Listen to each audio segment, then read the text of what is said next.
never been a huge fan of running games. I've only really played them on my phone during a bathroom break. You have runners like Temple Run, Candle Runner, and a handful of others, but I haven't really seen a running game on consoles since the late 80s, early 90s.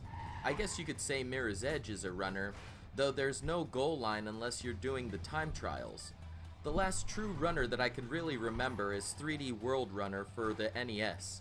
This was a running game where you could wear 3D glasses and have a 3D experience in your home. It really didn't work out, but it was a neat feature to try and implement, especially for a console game in that era. Clustertruck is no different from the games mentioned above. It's a running game where you have to race to get to the finish line in the fastest time possible to move to the next section. Easy enough, right? Except it isn't. Clustertruck is an insane runner through a gauntlet of trucks. You may think to yourself, well, jumping to different platforms of trucks and leaps of faith don't seem that hard, but it really is. What I didn't mention was that there are obstacles in your way that you have to maneuver around. There are swinging pendulums, fireballs, lasers, launch pads that send trucks soaring in the air, exploding trucks, massive hammers that come down and try to crush you, also these side wall plates that push you off the screen. That's just a handful of the traps that this game has in store for you. I enjoy the challenge of hard games, and Clustertruck doesn't disappoint. I would even go as far as saying that Clustertruck is the Dark Souls of runner games. It doesn't get brutally hard right away, it gradually increases the difficulty for the player. I like how the game has this type of learning curve so it doesn't shy away players that have never played a game like this before. Clustertruck also gives the player abilities to help them get through the brutal gauntlet of trucks. After you collect some points, you can unlock abilities like double jump, a hook shot, to name a few. Also, Clustertruck has some nice features to it as well. You have a map editor, and you can make your own cluster of carnage. You can try some of the community's maps as well.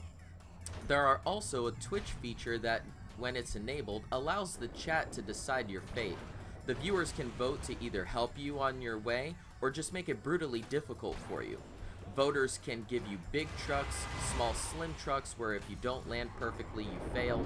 Viewers can also vote for modifiers such as exploding trucks and heavy gravity. Viewers can also take control of your hook shot and make it shoot endlessly. There are even more surprises that I don't want to spoil here. This game is simple, yet it does have its issues. As far as the controls go, they are average at best.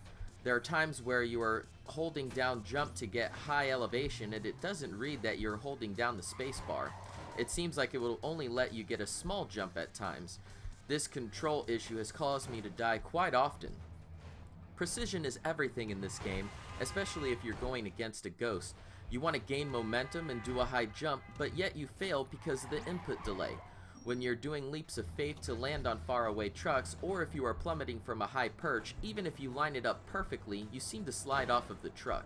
I understand that in some of these segments you are flying like a bat out of hell and have tons of momentum, but if I land on the truck with the bed going lengthwise, then my momentum shouldn't push me off the truck, especially if I'm holding back in the opposite direction to slow down. This is another thing that got me. When you're trying to slow down, there's no happy medium. You either slow down too much, or it's too fast where you shoot over and you fall off of the truck bed. While the abilities you have are fun, they can be very frustrating to use. The hookshot is a perfect example of this. Sometimes when you use the hookshot, it zips you to a truck, but sometimes it goes so fast that it shoots you past the truck you had hooked onto, even if you hooked on the truck in the middle of its bed. Where some instances, I just wanted to swing around obstacles, but it's more of a zip line rather than a swing. I hope they can tweak this up where you can have either option, so you can zip in or have a nice swing like Spider-Man. As for the Twitch chat integration, as brilliant as this feature is, it doesn't quite fire on all cylinders. During our live stream, folks in the chat had issues voting. I noticed that the voting overlay seemed to go away after I completed a few levels. I had to back all the way out to options and enable it again. For some reason, it just kept turning off. This took away from the experience, not only for me, but also for the viewers.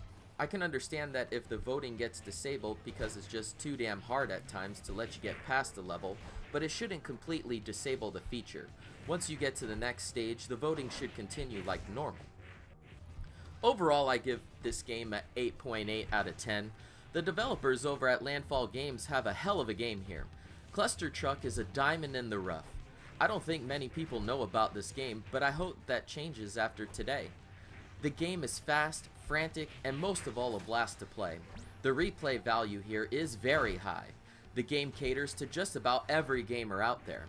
If you like runners like Mirror's Edge, this is the perfect game for you. If you're having a weekend and you're looking for a new game to try out, pick this up. It will not disappoint, not one bit. Even if you hate games like this, I suggest you try it. Clustertruck may change your mind on how you feel about the running game platforming genre. My name is Cujo. I'm out.